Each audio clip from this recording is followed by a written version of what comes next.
Blake is throwing a tantrum. This is a joke. Shaquille is throwing a tantrum.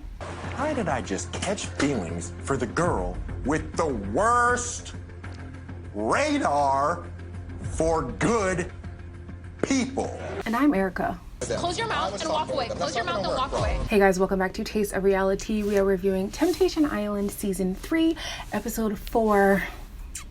Erica, I am so proud of you, girl. Ooh, child. Let's get into this. Before I get too excited to talk about my girl Erica, before I start this review, make sure to like this video, subscribe to the channel, hit that notification bell so you're notified whenever I post a video. Make sure to share this video and comment down below your thoughts.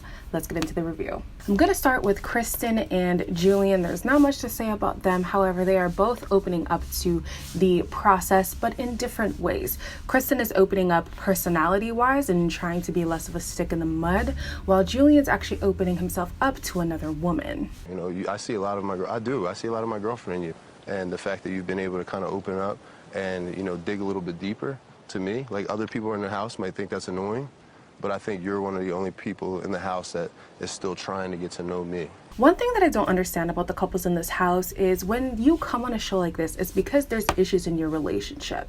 However, you find people that have similar characteristics to the person who you are with.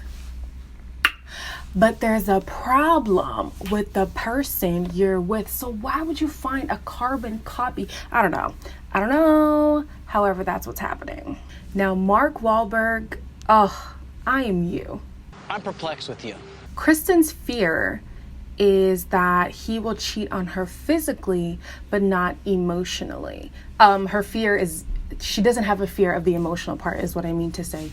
So it's interesting because she does open up a little bit about her past and how emotionally she was in a place where she was shattered and all she wanted was Julian to be there for her, and he could not be. And she found herself holding on to that relationship out of necessity rather than a want to still be with him, if that makes sense, right?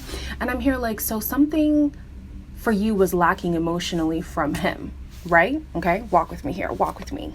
He showed me that he wasn't really serious about our relationship, but I needed him, so I just held on because I had to. He has found a girl in the house who he connects with emotionally, and in however short of a time span this has been so far, he's been able to avail himself emotionally to a new woman and hasn't been able to do that for you. Are you not concerned? Because I would be.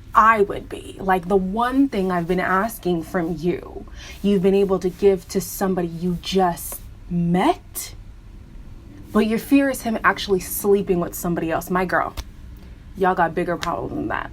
Although there isn't much to say about them, they actually might have the biggest issues just because they have the longest relationship filled with a lot of trauma. I don't know if they're ever going to really get to the root of it because Kristen is just so closed off. And I get it. Like, you've been through a lot. You've been with a person who hasn't really been there for you. Why are these random people going to all of a sudden be there for you, you know, in the way that you've been asking for years? She's not just going to open up and share her whole life story because she's just not in that place yet. She's gonna need to, though, in order to heal, in order to grow, and in order for them to salvage whatever's left of their relationship if they decide to stay together. So it'll be interesting to see if she comes around to doing so. On to Aaron and Corey. Aaron had gone on a date with Shaquille, and Shaquille is now head over heels, okay, in love with this girl. I can already tell that he's catching feelings, and I don't want that. Like, I don't want to hurt anyone, and I don't want to lead anyone on because I think there's a lot of things I need to work on. Erin is honest and says she doesn't want to lead anybody on because she does have a lot of inner work that needs to be done before she cleaves to anybody, let alone the partner she already has. He didn't take that well, but honestly, I would respect that stance rather than just stringing me along and then realizing, oh no, I was never actually going to let you fully in, and now you're invested and she never was. Like, meh. I would rather the way that she handled it. I think that's the more respectable way to go about it. Corey in the other house has a realization that Aaron could very well leave him. A late realization because she's been saying that all this time, but that's okay. That's okay. The girl that he's talking with is really speaking sense. She does believe that they love each other, but maybe not for the best reasons. I do believe that Aaron is keeping Corey around for healing. I really do think that's what it is, because for somebody to constantly say time and time again, once I find somebody better than you, I will leave. You're there just to be a cushion. You're not there as their actual, like, safe haven. Like, you're just there in the meantime kind of thing. Like, you're an Airbnb. She's trying to purchase a home. So he is starting to open up a little bit more, which is great, because he just needs to learn that he can find somebody who does desire him, find somebody who is willing to fully give herself to him, and not be like, oh, but when the next best thing comes, I'm jumping ship, because that's toxic. Now, again, at the bonfire, Mark is the MVP. Like, honestly, if there was an award for best reality TV show host, it has to be Mark Wahlberg, okay? He gets out of Erin that she has a fear of opening up. And he's like, well, you know, I think you still should. You risk falling for them, or you gain knowing that you actually have true love with Corey. And from a relationship standpoint, like, yeah, of course, like, you want to be able to gain this vulnerability that you've learned here on the island, but this is definitely for television.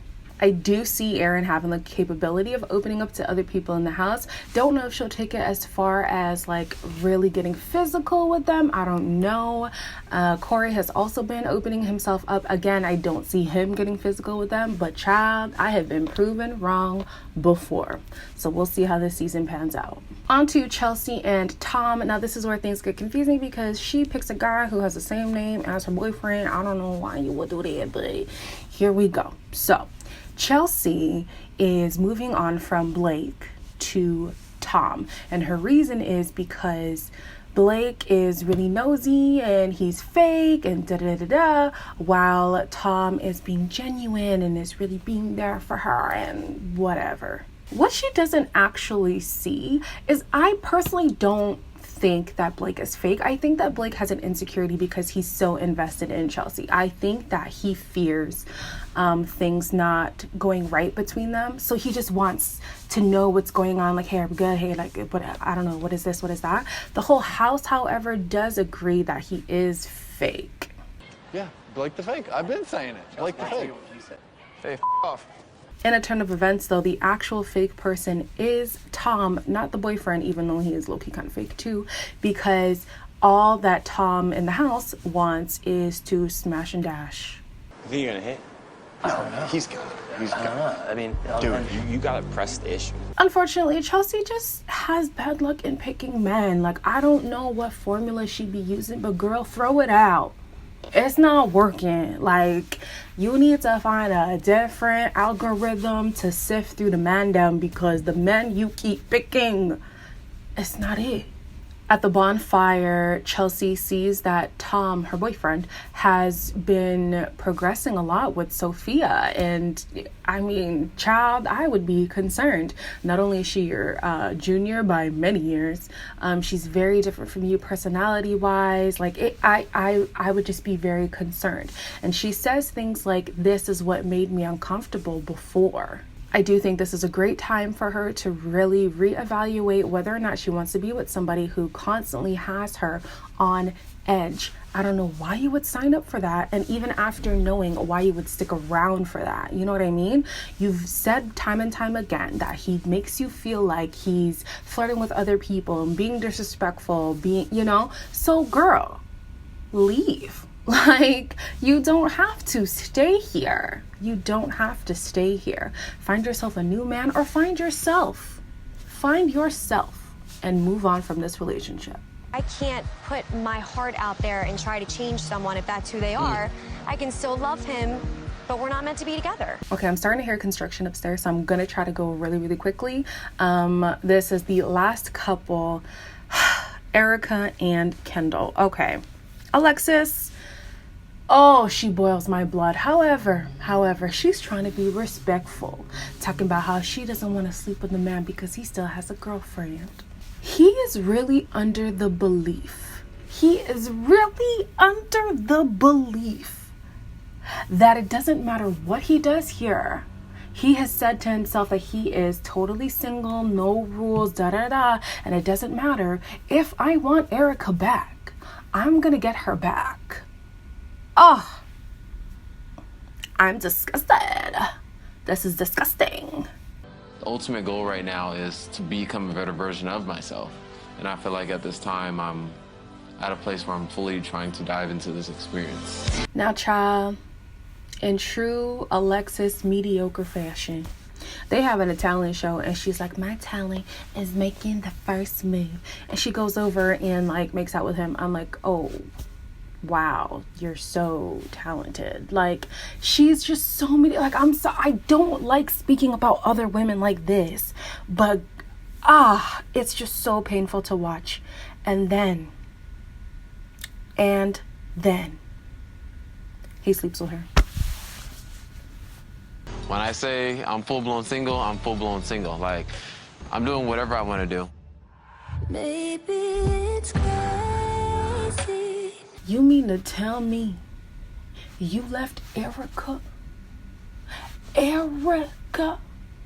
for Alexis? Oh, child. No.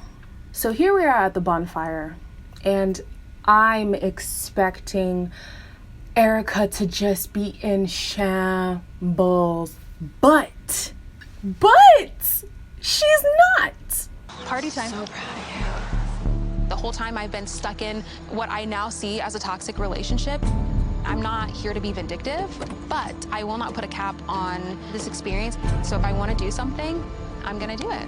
I am so proud that this girl did not allow this man, that this woman did not allow this boy to deteriorate her whole spirit, to break her down, to like, she did not shed a tear, she did not wince, she did not flinch, nothing.